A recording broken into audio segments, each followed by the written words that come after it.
I know Eliza thinks I'm weird for that.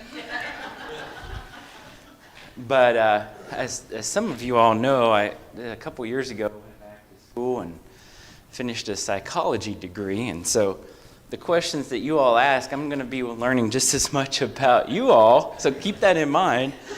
I'm going to be learning just as much about you all by the questions you ask as you all are going to be learning from my answers. And so I'll work to answer any questions you have to the best of my ability. But I'm also welcome to follow up too. So if there's something I don't feel like I can fully answer, I'll follow up with you all as well. Okay? All right. Who wants to get us started off with a question? Nobody? Yeah. And then we can one right here too. Have you had a change in your life that made you decide that now's a good time for you to preach? Yeah. So as you all give questions, I'll give even more backstory and things too, hopefully not bore you a whole lot. I have been preaching for about the past 22 years, and that's included working a full-time job as well.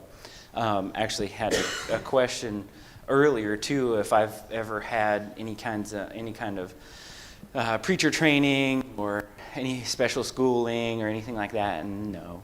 It's been around organic growth and all of those kinds of things. So I currently work for Indiana Michigan Power and have worked for them for the past 19 years.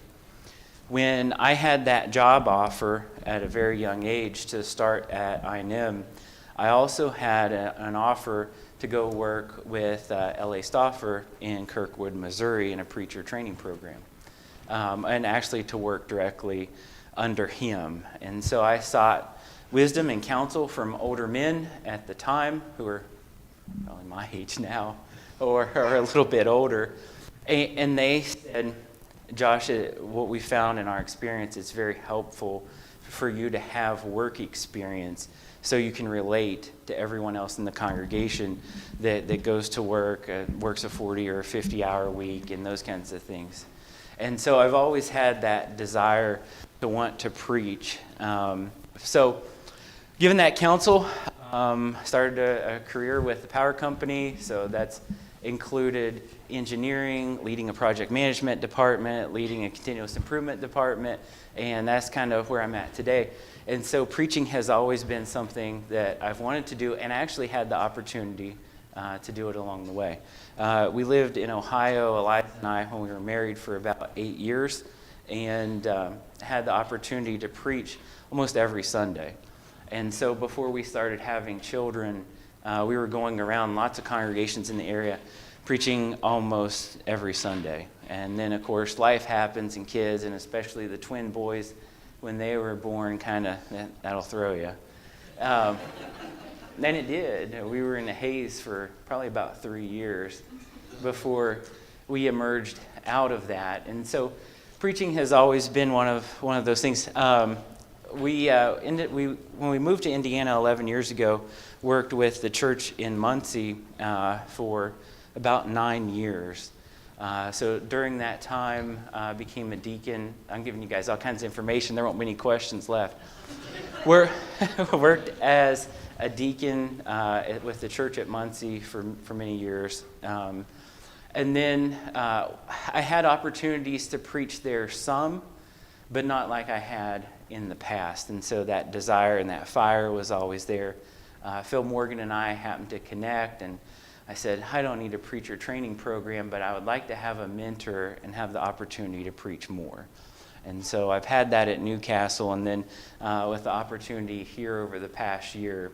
And you all have grown in and on my heart. And to see a need here and to look at Newcastle, and Phil's still very able-bodied.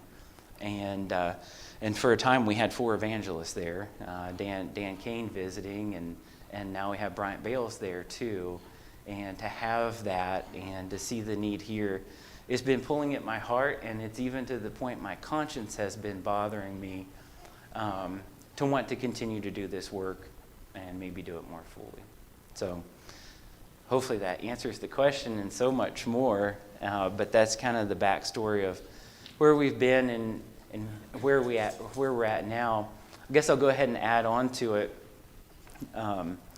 So as far as spending my time preaching more, really what I'm focused on more and what I'd like to do more is focused on evangelism, building relationships within members of the local congregation, helping to equip you all to go out and to talk to people about the gospel as well. One of the things that we've had to consider is that of economics and supporting a family of 7. So still working through that. The elders and I have had conversations and one-off conversations about that too, about what that looks like to not put a big strain on the local congregation financially, and yet us still be able to provide good health insurance and food on the table for a family of 7. And so what that looks like going forward, we don't know exactly yet. Many more conversations. Maybe that's me continuing to work full-time and working full-time with you all and alongside you, and knowing we're down in the trenches together. And we most of us have our evenings free and our weekends free, and what does that look like? How do we work together through that? So many more conversations to have, so hopefully that heads off some questions about what all that looks like and how my time's split up and all of that, but a little more context behind all of that as well. Have you ever worked under elders before? Have I ever worked under elders before? Yes, I have. The only time I haven't worked under elders has been many, many years ago, 16, 17 years ago, when Eliza and I were going around helping a lot of small congregations. So other than that, yes, the work has been under elders. Where do you live at this time? What's that? Where do we live? We live in Selma, so we're just east of Muncie. It's about a 30-minute drive from our house to the building. And I guess to add on to that question too, Eliza and I have already, well, the whole family, have started looking at other houses that would be a little closer to the church here.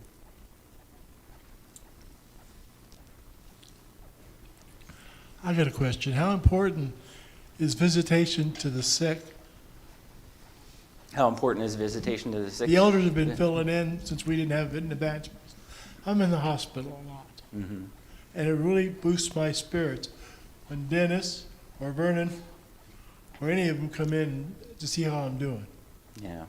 So that's a responsibility of every member of the local congregation to visit those who are sick. I mean, when you're not well or in a rehab facility or anything like that. And so that needs to happen, needs to be organized as life and schedules permit to. So, some folks are managing grandkids and children and those kinds of things too, and so that's difficult. But definitely something I'm accustomed to and not opposed to that. Neither should any member of the local congregation be. Okay, so you had mentioned possibly working full-time and then working here as well.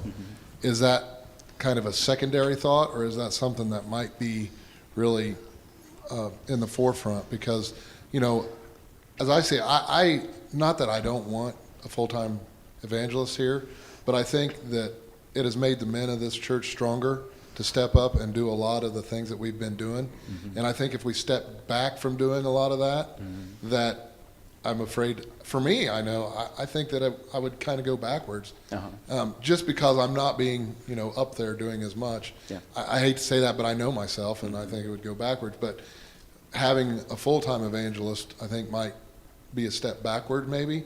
And I think, especially for you guys financially, maybe a real good possibility of working part-time with us and keeping a full-time job. And then the men of the church still being very involved in taking on some of the preaching and things like that on Wednesday nights or or Sunday evenings. Is that Yeah. something that's, I mean, a really good possibility, not just a secondary thought? Yeah, so that's a kind of a question for the elders, but I'll throw my 2 cents into that as well. I think it's very important to engage the men of the congregation in the worship, because I can attest, when you're not doing things frequently, you lose your edge.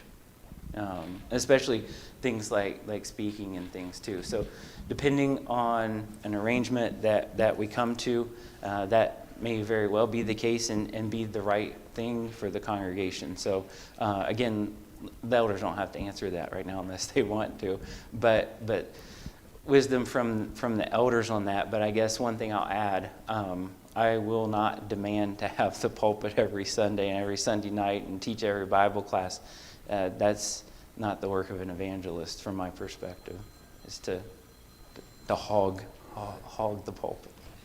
Yeah, the only thing I'll say, and I'm probably going to be speaking for Vernon and Lauren, but we try to always have one of our members speak the second Sunday of the month. That's not going to change. And we try to get the elders up there the 5th Sunday of the whatever month that may, those 5 Sundays, that's still going to take place. And we're going to try to fill up the teaching schedule as much as possible with men of the congregation, and you'll fill in those spots right now, but hopefully a lot of that stuff will be worked out. But we're not going to change the way we allow our own men, because equipping the saints isn't just letting the preacher do all the work, and we don't want to wear you out either. So I hope I'm saying things right for Vernon and Lauren as well, but they can speak too if they'd like.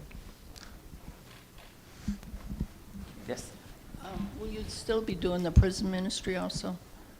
Prison ministry? Yeah, where you say you go visit the prisoners? Phil has been doing that, and some of the other men Okay. down in Newcastle. I know you had talked about it before. Hmm. No, I haven't been involved in that. So that's one thing I would not have to break free from.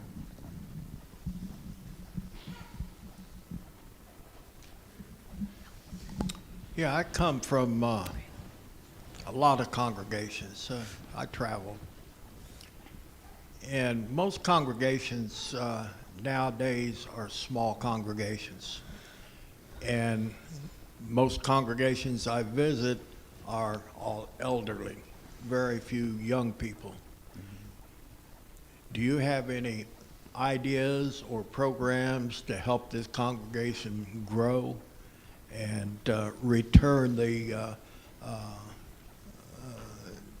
Christians that we have in the congregation now? Not necessarily programs in mind, but the young people certainly can get neglected, and that can happen very easily. One thing, I guess I'll share something you all may not know. So Eliza and I host a monthly teen Bible study at our home once a month.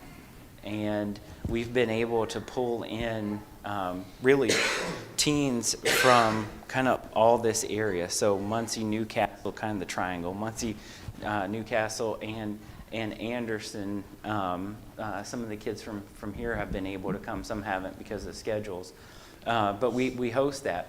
And that's very important because in the day and age that we live in with travel, I mean, it's really not that far to drive and travel and to get to know one another. And so I think, one, that's important to have that networking and just that time to see that there are other people out there like me with the same struggles that I have and those kinds of things. So just bringing those young people together and teaching to them on their level things that they need to hear, and helping to teach them not necessarily what to think, but how to think. Lauren and I talked, I think I mentioned it earlier, Lauren and I were talking about young people on Friday night, and just around apathy, that going to church maybe was something that Grandma and Grandpa did, and then Mom and Dad did. Now it's me, and I come and sit, but I have a blank stare, and I'm zoned out, and I'm there because I have to be. And exactly to your point, what do we do about that? How do we light that fire in those young people? And the other thing too, what kind of conversations are they hearing on the ride home of brother so-and-so or sister so-and-so, and they just zone out. And so a lot of that's on the parents. A lot of it's on the home environment. There are certain things we can do. Very much invested in the youth. I have a lot of them myself.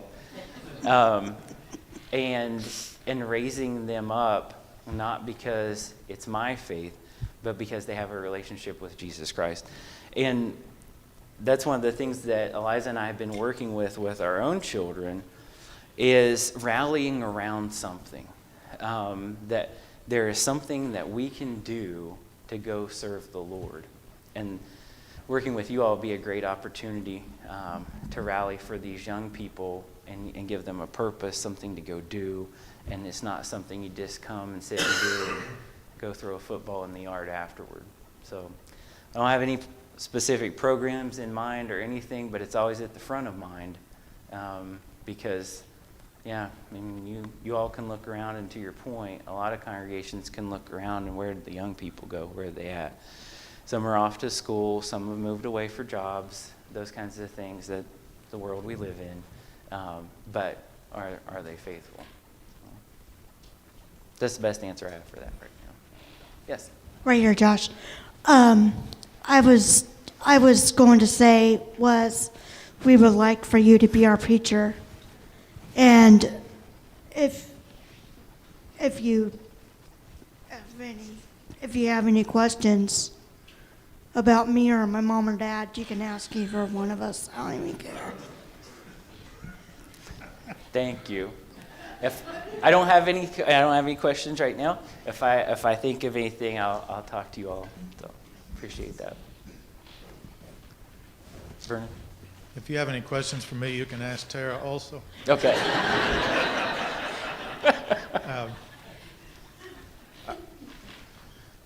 Sort of going back to what came up about how we would work together, how that work would look. We've had discussions with Josh about that, about possibilities. We haven't really put a pen to paper and drawn up this is what we're going to try yet. But we have heard a lot from the congregation during this period of time that we've had guest speakers coming in, that there were things about that you particularly liked. And it's been on my mind a lot recently, how can we incorporate those things that support you well, and yet have a preacher who has a responsibility. He's not responsible for everything in the traditional sense. And I don't know that I take exception with our adult class this morning, but I word something maybe a little different. When we talk about church growth, we often choose between numerical growth and spiritual growth. And I would like to say it isn't either one, it's both. And I don't think it takes a genius to look at any group that I'm familiar with and predict what's going to happen in the next 10 or 15 years if something doesn't change. So I think this is an opportunity, if we go forward with working together, to think about those things and hear all of your input and share our ideas on what can we do, not only to grow spiritually, which we all ought to be working on, but to grow numerically. I also would like to comment on the young people. In my opinion, recently, I think we've made a big mistake in talking about and talking to young people and saying, you're the future of the church. They're not the future of the church. They're today the church. If they're old enough to be a Christian, they're old enough to serve. And we should be figuring out a way that becomes a natural part of their life instead of something they wait till they're 20 and then suddenly decide to try to figure out how to serve the Lord. Mm-hmm. That's the end of my rant. That was a good rant.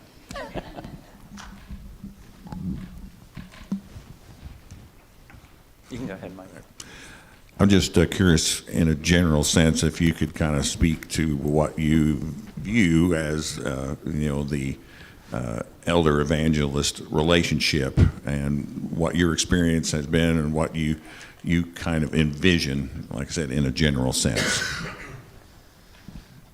About what that relationship could look like here, or just what you kind of look for and try to establish. yeah, that relationship is vital between loving and nurturing one another, and that feeding out into the group, or hatred and fighting and yelling in a back room with the doors closed, which also goes out, it eventually goes out into the group. There's really a lot of overlap when you look at the scriptures between the role of an elder and a shepherd and that of an evangelist. There's a lot of things that overlap. There's some that don't. But one of the things that relationship creates is that elders have a very unique perspective on the good, the bad, and the ugly of the congregation. The preacher gets some of that, but the elders know that. And to be able to look at that and know the needs of the congregation where we're at today, and then the wisdom and insight of where we need to go, and then working with the preacher to say, can you form up some lessons, and then it may take time, to work to get us there and to start to lay groundwork of where we need to go. So that's how that relationship, from my perspective, works best. I've seen it work very, very well. Really, very much enjoyed working with the elders at Newcastle over the past 2 years.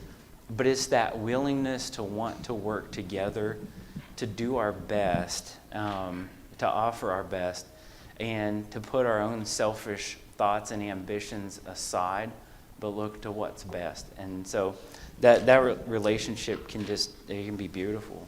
And it really does. It's infectious then of how the congregation goes from there. So.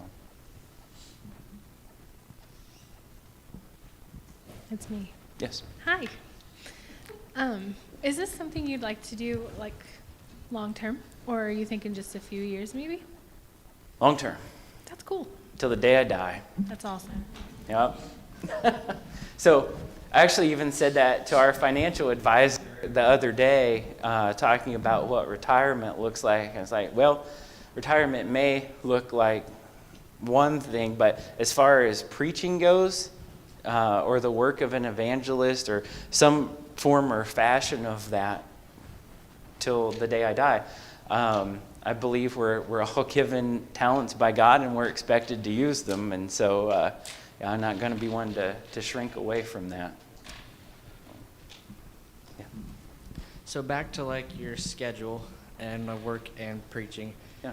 With your current job, would you be able to work part-time there and part-time here? Yeah, so that's a really good question. Again, we're still working through all those things. Many conversations to be had of whether I would quit employment where I'm at, and I hate the terms full-time and part-time, but it's the best we have for preaching, because we don't see that in the New Testament, and I don't think any of us would call Paul a part-time preacher, but it's the best terminology that we have. As far as part-time for my current employment, that's probably not an option, but part-time at another place of employment might be.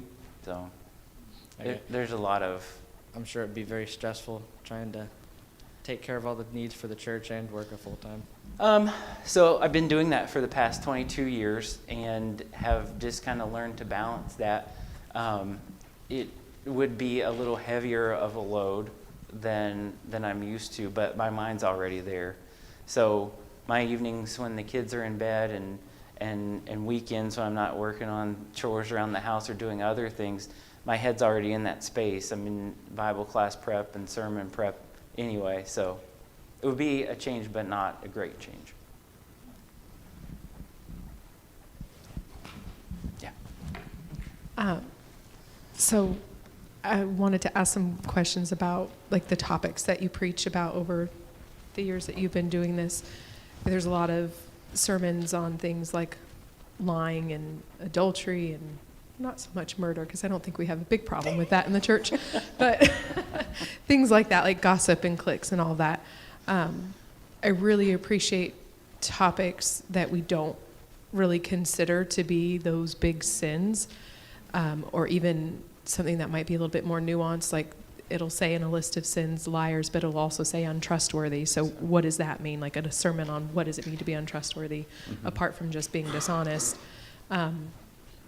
What would you say are some of the topics that you have brought in a sermon that are maybe more unique in the sense that they don't get preached about a lot, they tend to get overlooked?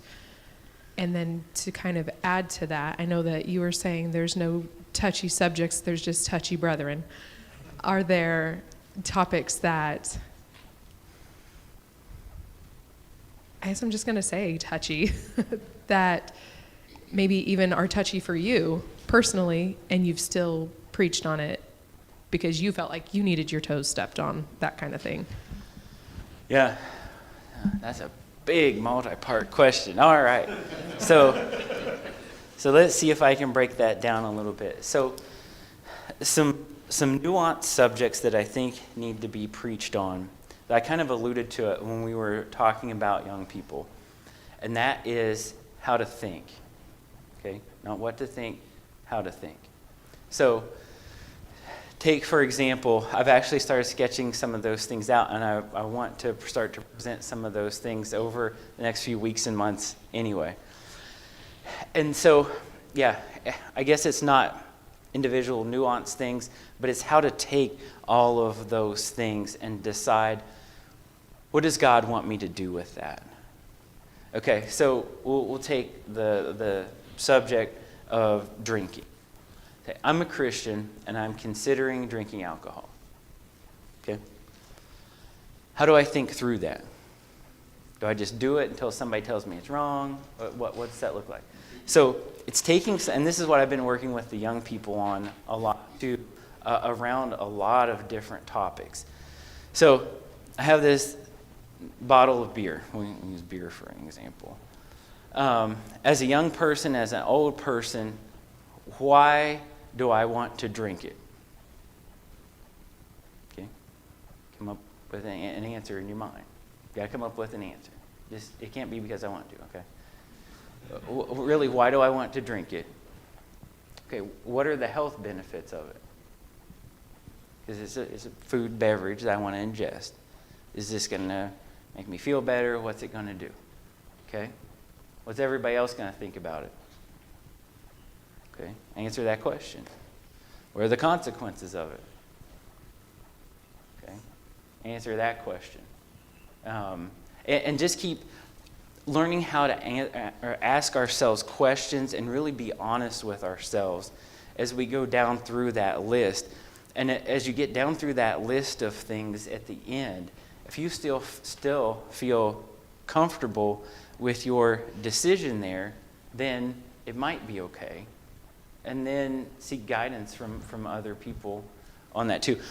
So I really want to work to develop a series of lessons around that, about how we take Bible topics and Bible principles and put them into action, which is really good for young people, and all of us, instead of just being told, don't do this, don't do this, don't do this. Okay, be a good Christian boy or girl. Okay, what does any of that mean? And how to ask those questions so we get that all boiled down. So that's a part of what you ask about. What was another part?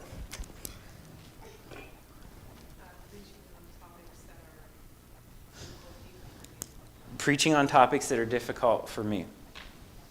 Some of the best sermon topics can come from that. Things that I've been thinking about, things that I've been dealing with, or things that I have dealt with in the past, and then looking and getting to know you all and seeing some things that you have said, things you've alluded to, things that are going on in the congregation, and then taking and developing those things out.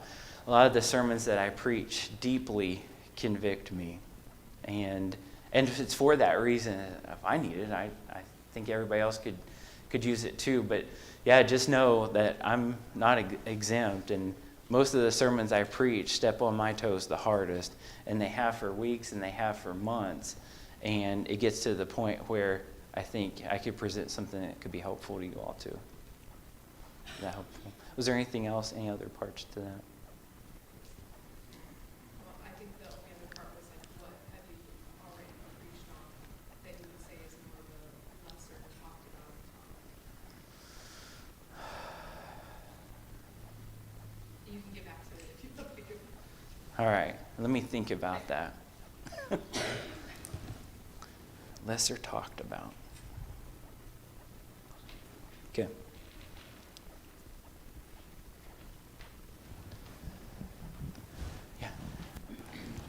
Touched on this question a little bit already, but I also want to know, I call it the Paul syndrome, where I go somewhere and I stay three years or so, and it's time to move on.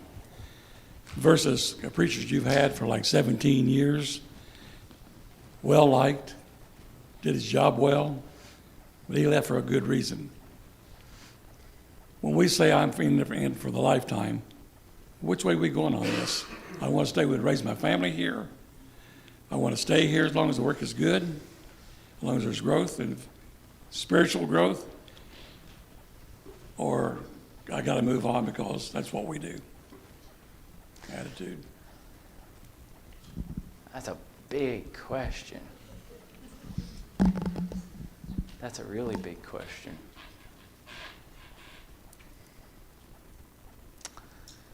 The elders and I have talked about this a little bit. It's been months ago. About their desire to want to find someone that, at least as far as they know, as much information as they have, to have someone that's willing to invest a good many years here. So that's kind of where the elders have been at and have expressed that to me. And we talked about what that could look like, and about influence. Influence is very important, and having the best interest of the congregation at mind, and the mind to want to work together, and all of those kinds of things. So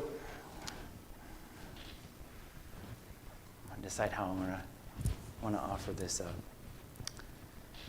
With where Eliza and I are at in our minds today, with the need that is here and the opportunity that is here, we are willing to bring our family here and work alongside with you all.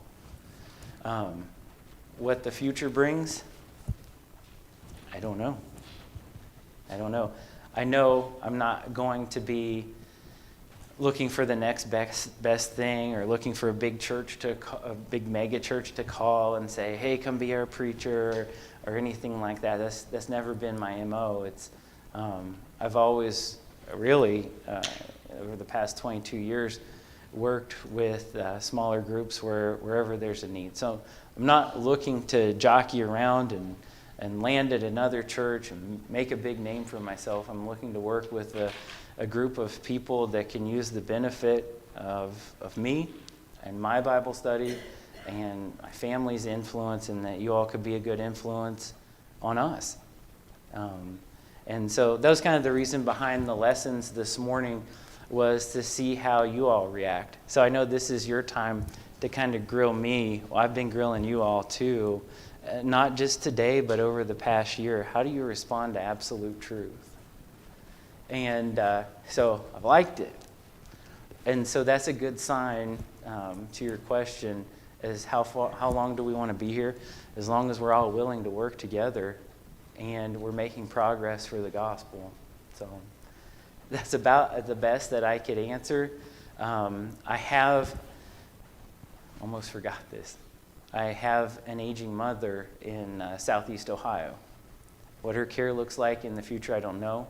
My dad passed away just almost a year ago, and so there's always that concern. So as you know, I mean, life can change in an instant, and we could find ourselves moving to Ohio to take care of an aging parent in 3 years. So What's that? You have a larger family? No, I have a smaller family, which makes it even more difficult that the needs fall on the oldest child sometimes. So sorry, that's the best I can answer at this time with that question. Yep.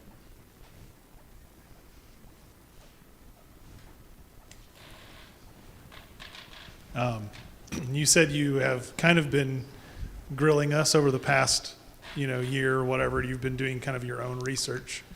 But as I'm sure you're well aware, working for someone or some company is a two-way street, and there should always be expectations on both sides.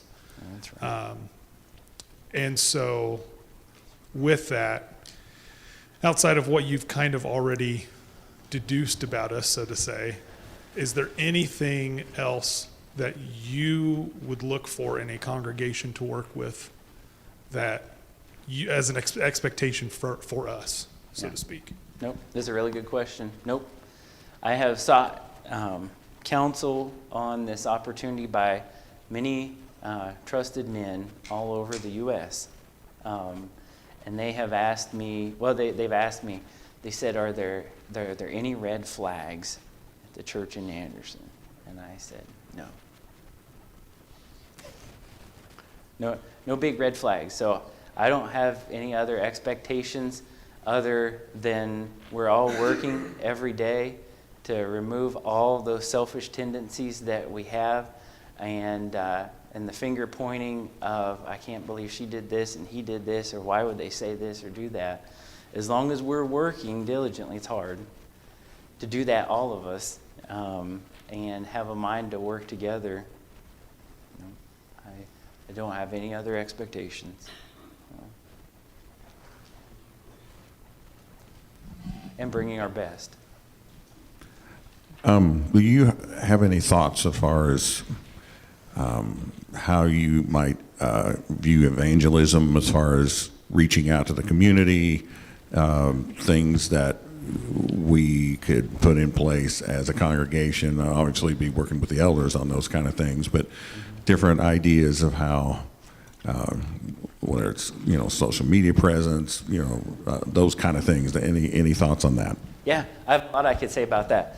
So the local church has changed dramatically. Yeah, I think that's a new word. That's a new one.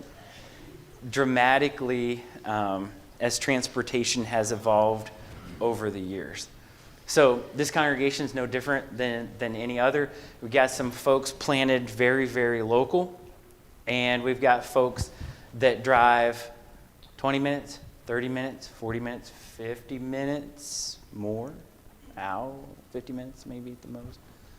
But anyway, the point is, the people that make up this congregation are traveling not just from Anderson to this building, but from other cities, other towns, other communities, okay? And so where is your influence at? If you don't live in Anderson, where's your influence? Wherever you spend your time, right?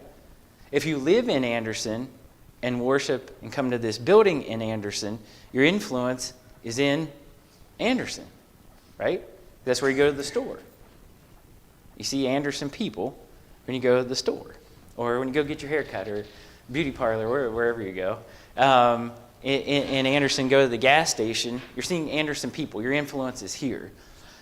The way the church is structured today with transportation, if I decide I want to work with the congregation in Anderson, but I live 50 miles away, well, that's my choice, and I'm going to commute 50 miles or 50 minutes to come to church here. But my influence is not in Anderson. It's wherever I work. It's wherever I live. It's wherever I go to the grocery store. That's where my influence is at. And so it kind of creates a unique opportunity and difficulties as well too.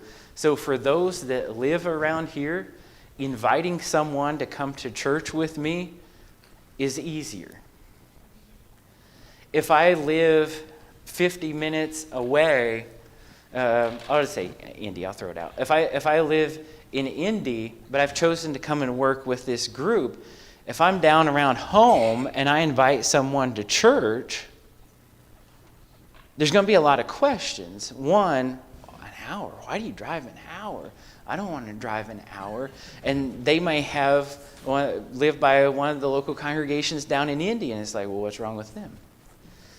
And so we get into a lot of difficulties, and so how do we do that as a local congregation? So what it comes down to, the work of evangelism, is influence. That's a big word.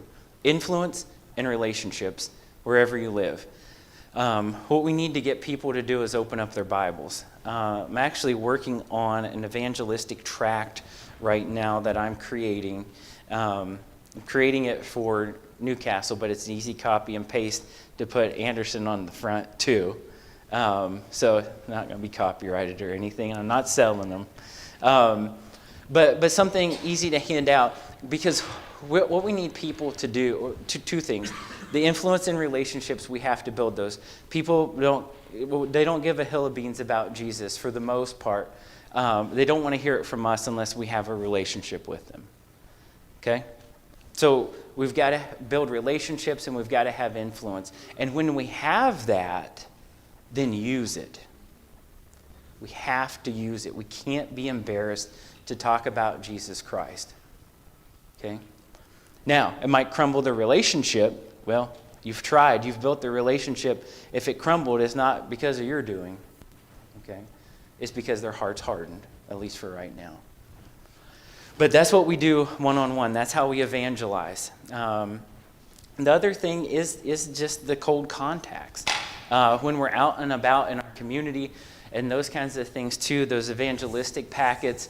And then that's when we're getting people, and we don't want to whittle on God's end of the stick. God is preparing hearts. We have no idea whose hearts are prepared or whose aren't.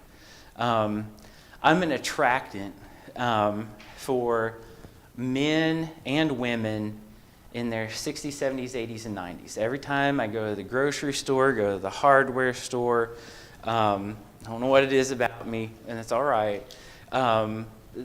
The people in that age group that will come and talk to me, and the opportunity I have there, I don't know anything about them, don't know anything about their background, but they always find something to talk to me about. And so what we want to do with those people is get them to open up a Bible and just read. There's no substitute for that. Getting people to open up their Bible and read, and then having our contact information. As you're reading, when you have questions, call me. And then let's study about it. So, I went a long way around all that. But as far as the work of evangelism in the church here, those are two big things. And those are two big things that we need to make sure each and every one of you are equipped for. Okay? That if you need help building relationships and what your influence is like, how you come across to other people. Remember Brother Sandpaper and Brother Drill and all those kinds of things. Knowing how you come across and how you can be effective with other people and making sure you have good material to hand out to get people a good starting point. That if God has been tilling and preparing their hearts, a good starting point of where to start reading in your Bible and who to contact when you have questions. So that's my quick, long answer to that.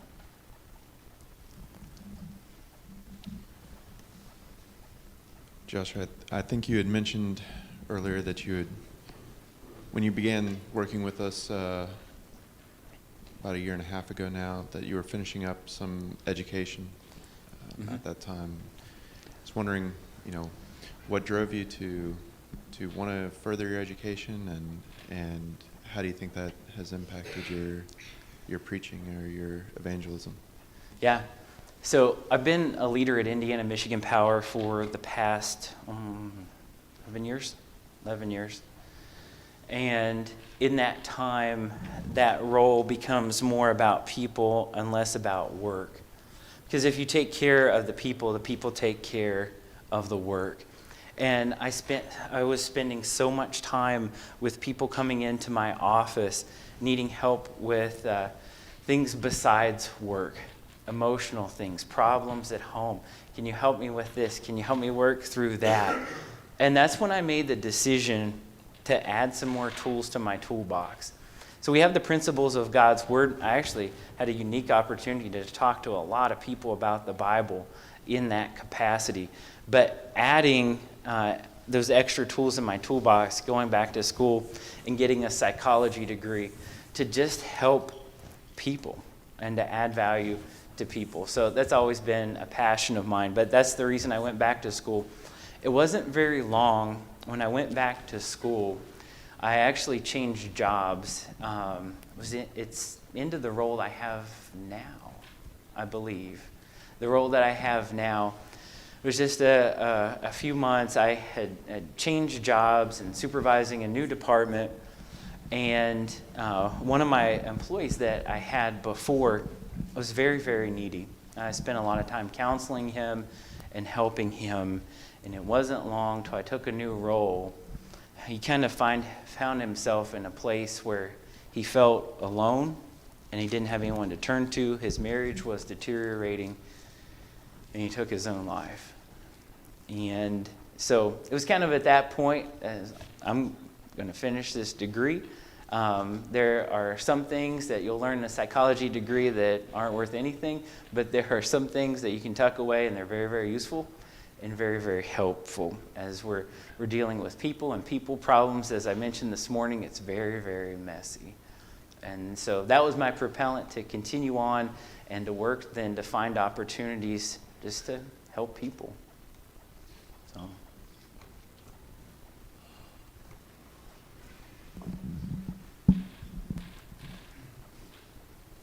You mentioned how the world's changed, and one of the biggest ones in recent years, I think, has been the social media, access to information. All of that blurs together in my mind.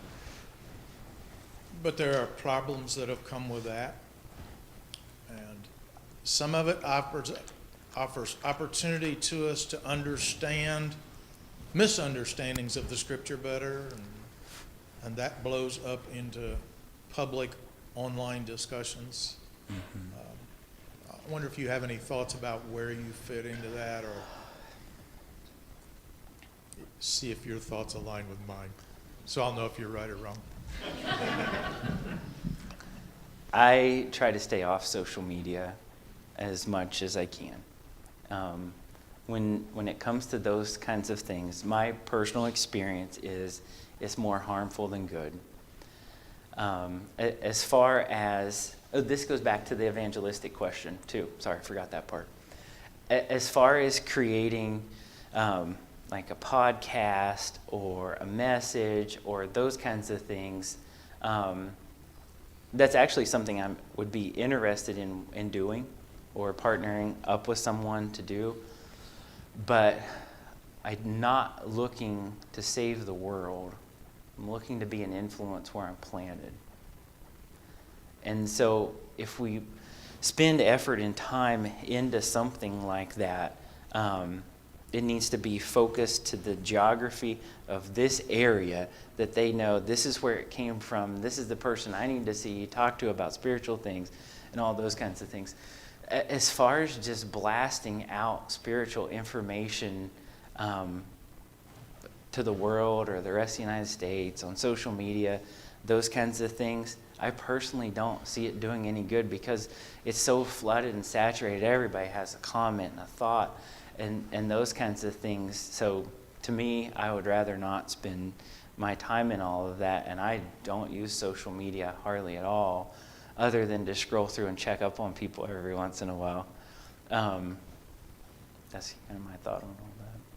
You want me to expound more? Okay. You can get sucked into it fast, and it leads nowhere. No. I was wondering, what about vacation time and gospel meetings? Seems like in the past, it kind of got to the point at times where our preacher was gone more than they were here because they were so committed to so many things. I was just interested in that.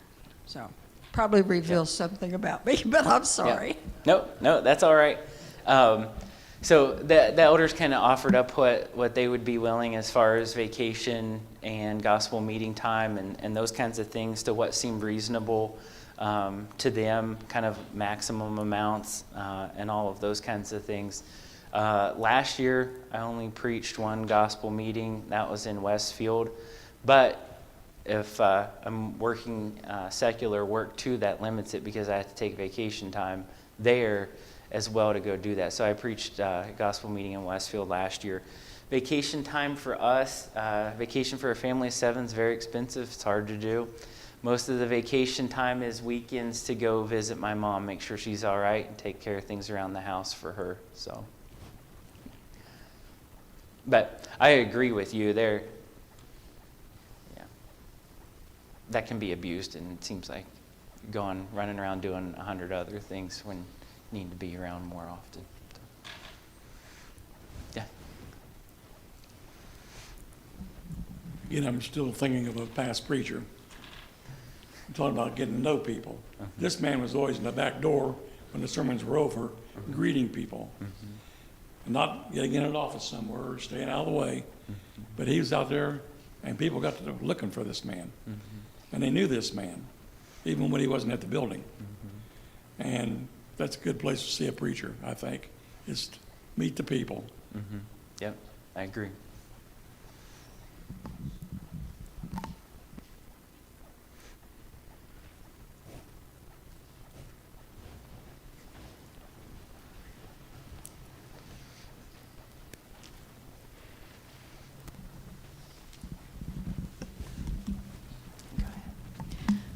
I was wondering if you'd like to comment on who some of your mentors or influences are in your spiritual life, and maybe authors, things like that, that have really helped you grow.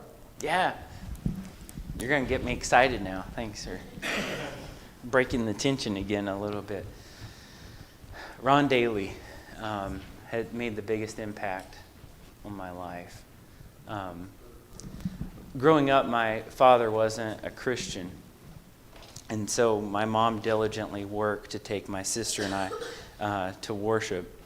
The congregation that we worshiped at, not knowing being a little child, was more on the liberal side of things, kind of conservative, little liberal, if that makes any sense.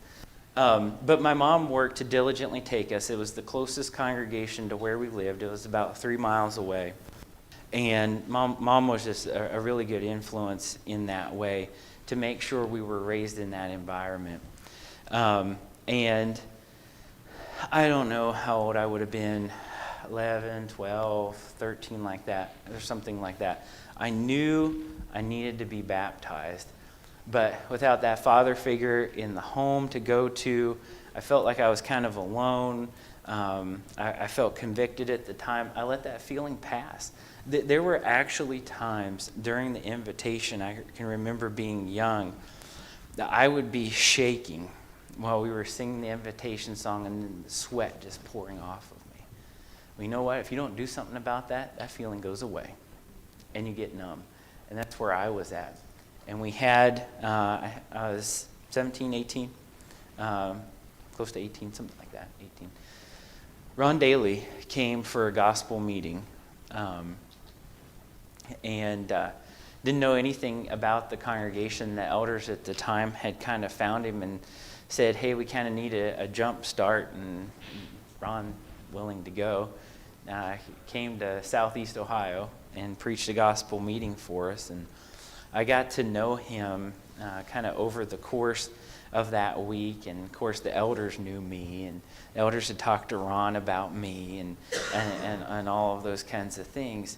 And just such an encouraging week. There's still a couple of his sermons that he preached, so that was 22, 23 years ago, that I still have memorized and ingrained in my mind that I could turn around and preach right now. It's just such an impactful week for me. And that feeling started to come back. And one of the evenings, he came to me and he said, "Are you ready?" I'm going to break down and cry. He said, "Are you ready?" And I said, "Yeah. I've been ready for a long time." So Ron's made a big impact on me, and it didn't stop there.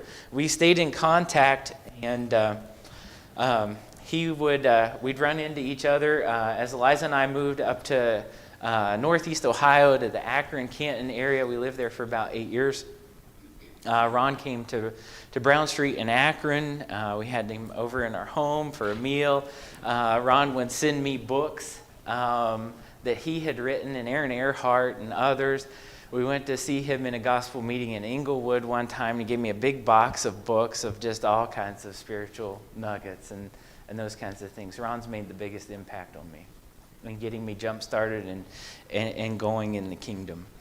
As far as other people and authors, Bob and Sandra Waldron, their work and all the effort they've put into creating material and their years of Bible study and labor in the kingdom have made a big impact on me. Alan Yater is another one. Alan is Eliza's uncle. Alan's made a really big impact on me too. So you can blame him, maybe not, because we've ended up here through all of this. But he's one of the ones that counseled me back 22, 23 years ago to say, "Hey, go do secular work. There'll be a time for you to preach." So Alan really had a big influence on all of that. But those are a few men. It's been really good to spend the past couple of years bouncing things off of Phil Morgan as well. But those are a few. Thanks for that question. I try not to cry too much. As you said, you were a leader at Indiana Michigan Power. What would timing look like for you to leave there? Do they have an idea already that you're, Yeah. so nothing at all? No, they don't have So, an idea. just hypothetically. Yeah, so again, that goes back to conversations too. Do I continue secular employment to have good insurance that's paid for? And I mean, we still have a big chunk too, but that and all of those kinds of things. But yeah, they have no idea about that, and I don't want them to. The way the world works now, if you kind of hint around about leaving, they'll just say goodbye. So till we work through everything and everything settles out, yeah, they don't know. If I choose to leave, then yeah. Yes. You've been bombarded by questions from us, and you've had time to come and visit with us and preach for us. Is there any questions you have for us?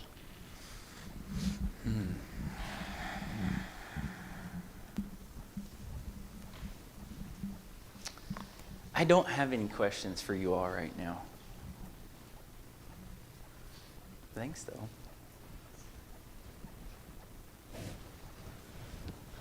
Melissa? So you said that you have a degree in psychology, so you're going to psychoanalyze us based off of our questions. Yeah. So I also have a degree in psychology. I know, so I know you do. Yeah. This is I'm going to dangerous. psychology you back. I know. Who other than Jesus do you admire most in Scripture, and why? And or your favorite story and why? This is genuine. I'm not just trying to be a smarty. Uh-huh. Yeah.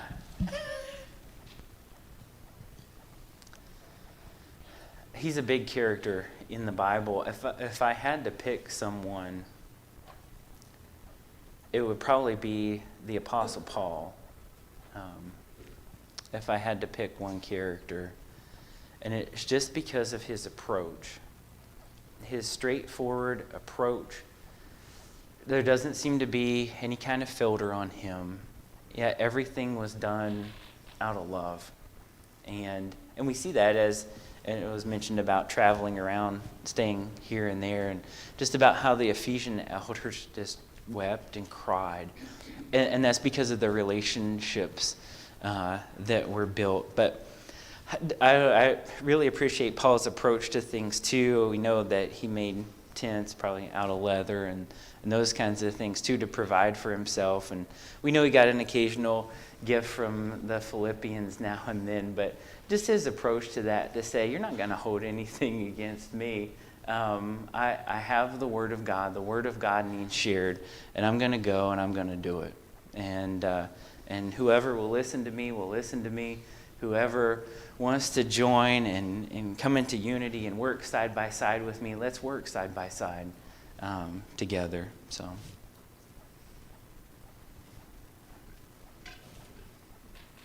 Okay. I passed. All right.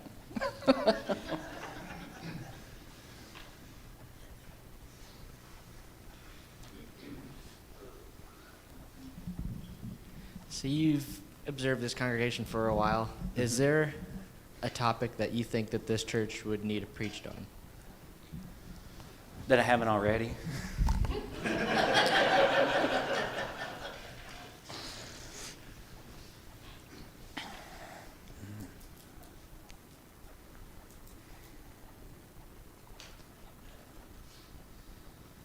I don't know that the congregation is completely guilty of this, but it can be a danger.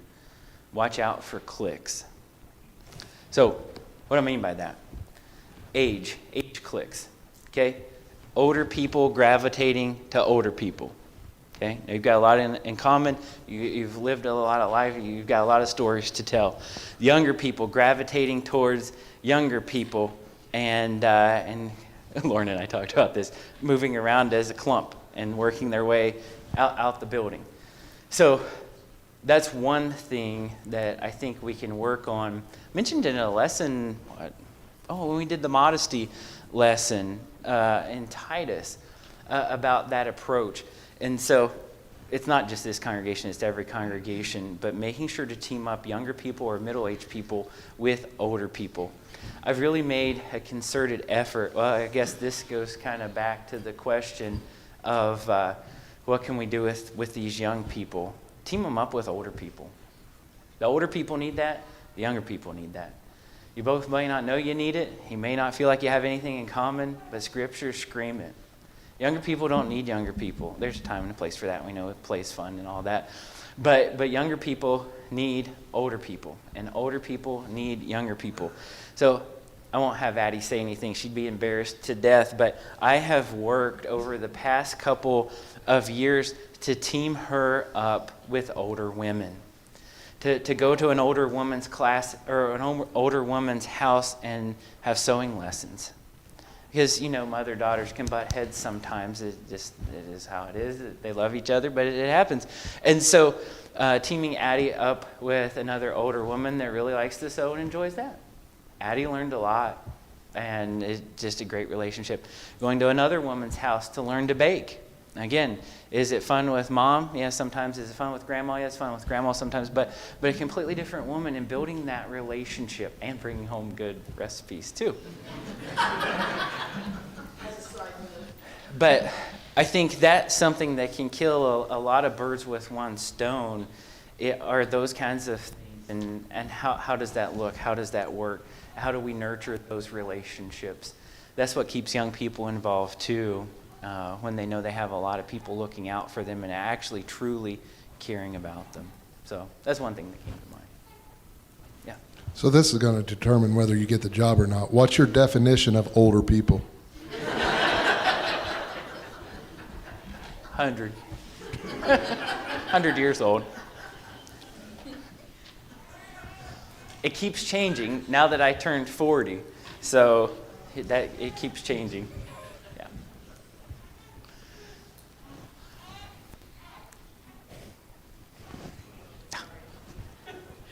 What does that look like?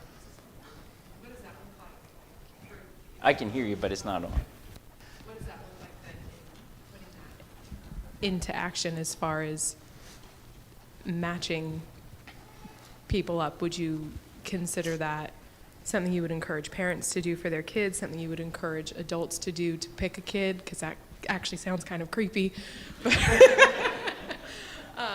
Because there can, yeah, anyway, or is that just a focus that you feel is primarily put it on the shoulders of the younger kid to find an adult that might, like, what does that look like practically to make that a reality?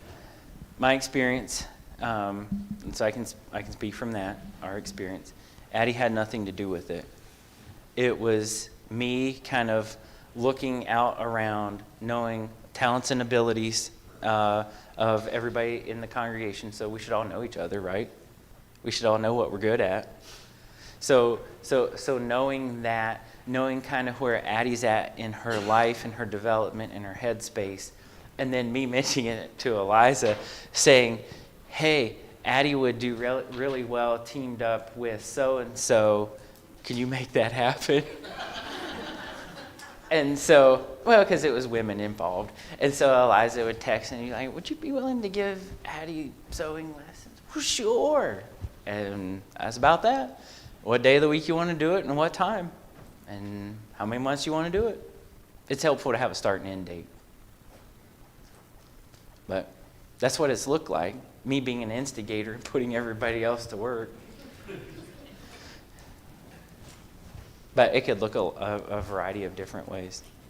But if you don't do something, it's like Nehemiah. If you don't do something, nothing is going to happen. So, yeah.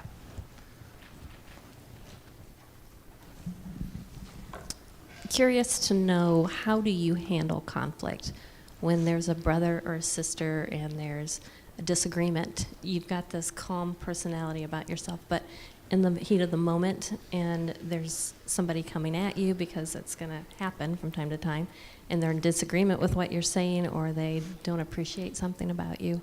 How do you handle that? What does that look like? Yeah. Let them go until they're done. Let them cool down a little bit. And ask a lot of questions. Nolan and I actually went through this exercise a few months ago. Hopefully you found that helpful. Did you find that? There you go. We didn't disagree with each other. I mean, we talked about how to solution it. So when somebody comes to you from what you think is way out in left field, and vice versa, everybody's out in left field, how do you come together? And so the way to do that is ask really good questions. Don't say, oh, I think you're wrong, or that's terrible, or anything like that. What was this scenario, Nolan, of someone that just grew up and always thought that God looked like a cartoon character of Flying Spaghetti Man or something like that. But just this thought of people get things in their mind, and to them it's true. Okay? My fellow psychologist over here. People get things in their mind, and to them it's true. So if I say, well, no, you're just wrong, well, that's not going to get anywhere. But asking questions does. Why do you think that? Why do you feel that? In your experience, what do you think? And those kinds of things. So let them vent, let them go, and then start to dig in. Because unless you know what's actually going on in their head, and their preconceived notions of how they thought things operated, or what they've always been taught, until you really know that, you don't know how to answer them without making them more mad. Did I get that about right? We worked through all of that. It was really good. There was a book we talked about how to ask good questions.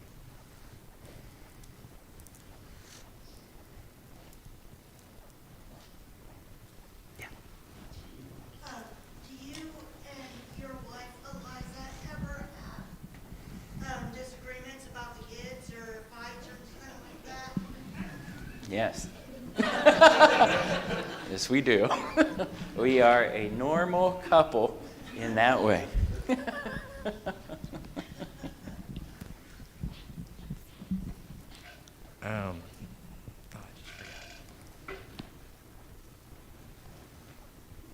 forgot what I was going to ask. Oh, no. What do you think we could help you with?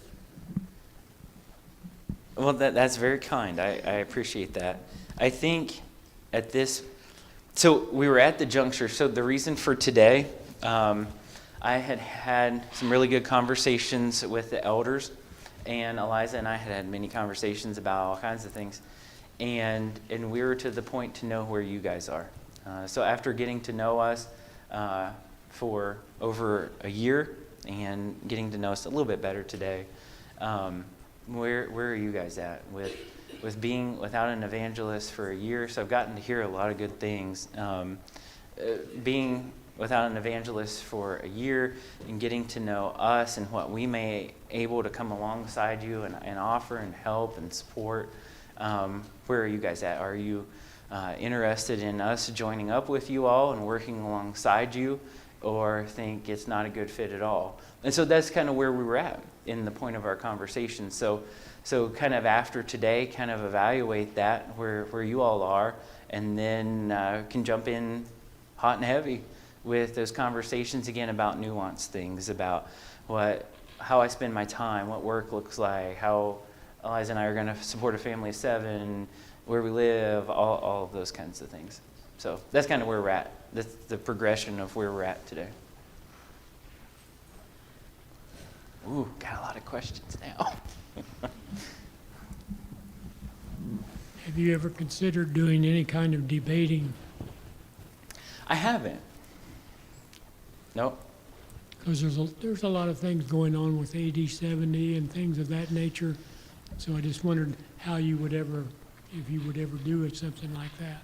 I don't know. I think I'd have fun with it, but it comes back to kind of the social media question for me. Who is it going to actually benefit anybody if I debate it? Because the people I debate, for the most part, are probably going to walk out thinking and feeling the same thing they were when they went in. And anybody watching it, is it going to be a help? I don't know. I don't really have anything for you there. I hadn't thought about it. I hadn't thought about doing it. My question's kind of for Eliza, but you can answer it for her if you want. Okay. Some of our preachers' wives in the past have been very involved with the work of the congregation, and we have a monthly ladies' class and teaching the children's classes. I know right now, with Josie being young, there are restrictions, but I didn't know how Eliza views that and what her discipline would be. Yeah. No, that's a great question. I'll go ahead and answer for her, and then she can tell you all where I might be wrong or off. So I guess I'll start here. So Eliza and I and Addie and Titus, Caleb and Silas and Josie, not all are Christians yet, but we're Christians first. So that's our responsibility. Eliza and I have a great responsibility to these 5 kids, and that's our first responsibility right now. And yes, we were getting to a phase in life with the oldest 4 that Eliza was starting to free up a little bit, and yeah, now we have Josie. So Eliza spends her time working at home, doing everything under the sun, including teaching our children. She's homeschooling the boys right now, and that looks like that will continue indefinitely.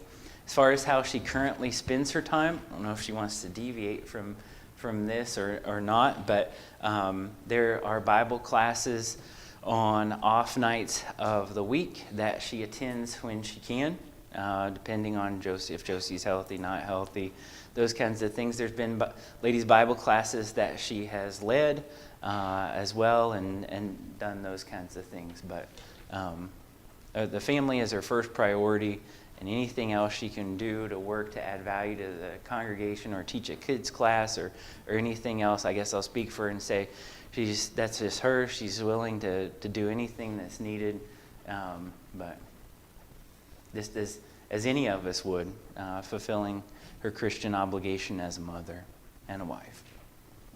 You want to add anything to that? I love teaching children's Bible class. You want a microphone? I love teaching children's Bible class. That's my favorite.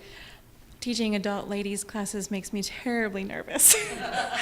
I can do it, but it makes me extremely nervous. Happy to attend, happy to support, teach once in a while. As far as leading it for weeks in a row, I'll probably have a meltdown. But children's Bible class, yes, please.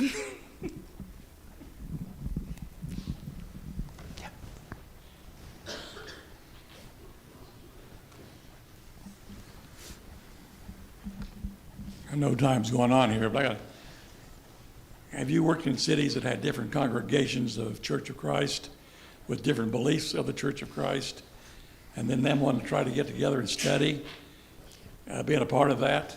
Have you run across that? Nope. We haven't. The closest thing we've come for that, I know the reason for the question. The closest we've come to that is when the church in Muncie, the church was on Calvert Avenue in downtown Muncie for years and years and years. The roof, and so we worshiped there at the time, the roof and the structure is all starting to cave in on itself. And so do we invest in the building? Do we find something else? I'm going to make a real long story real short. We found another building, it's on Meeker Avenue, that some kind of looked abandoned. And there was still a group meeting there of 5 individuals. Nobody knew they existed. And one of the other deacons, there was a phone number on the door, called it. And so through a few conversations, found out who they were, what their background was, and everything. And they said we could have the building. Well, their beliefs didn't exactly align with ours, kind of liberal on a few things. And so we had conversations with them and worked through that. That was different. A lot of 5 elderly members there that could barely keep the lights turned on. And that building needed a lot of work as well. So that's the closest thing that we've come to. And they ended up, we renovated the building, and they, last I knew, are coming and worshiping there as their health allows and things too, and haven't caused any problems. But that's the closest that we've come to. It's nothing near what I know you're asking about. So.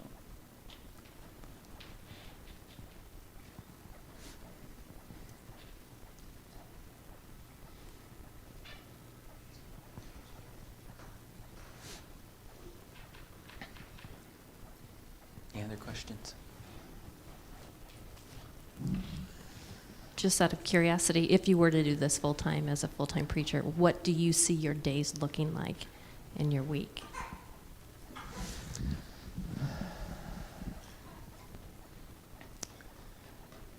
So if I were to take this role on full-time, there's, of course, time spent in study, which would be an adjustment for me. I'm used to studying in the evenings and on weekends. So that would be an adjustment of moving that time to actual daytime and spending it in that. One thing I've always been interested in wanting to do is to work to create material. So like Bible class material, you maybe even write books, those kinds of things too. So more time could be devoted to that. The question, one thing that's very, very good to be able to do is to go visit those that are in the hospital or any kind of extended care facilities, those kinds of things.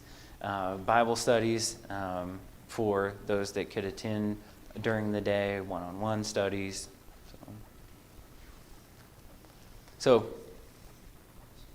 with that question, I've given it an extreme amount of thought, and I think it troubles me because I would like to be able, I've never had it before, to have all day to devote myself to study and teaching and those kinds of things. But we're at a phase of life right now, I don't know that that's possible. And so I haven't given my whole mind over to that to consider the possibilities of that. But in 5 years, when the 5 oldest kids are grown up and we're down to 3, to me, that opens up a whole world of possibilities of how I can spend my time. So it wasn't a real definite good answer, but that's what I've got right now.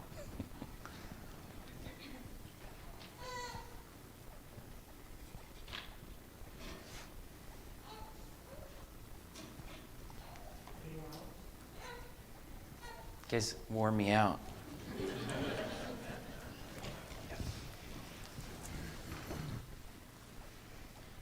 I'd like to thank everybody for coming. Thank Josh for his time and his family, his beautiful family. Got a little bit of time to know them. As he said, Vernon, myself, and Lauren have sat down with him several times and had good discussion. And I sure do appreciate his openness and answering all the questions. I appreciate all you that asked the questions. As I step down, Vernon would like to say something. I'm going to also ask Vernon to close us out with a prayer after he's done. Thank you again.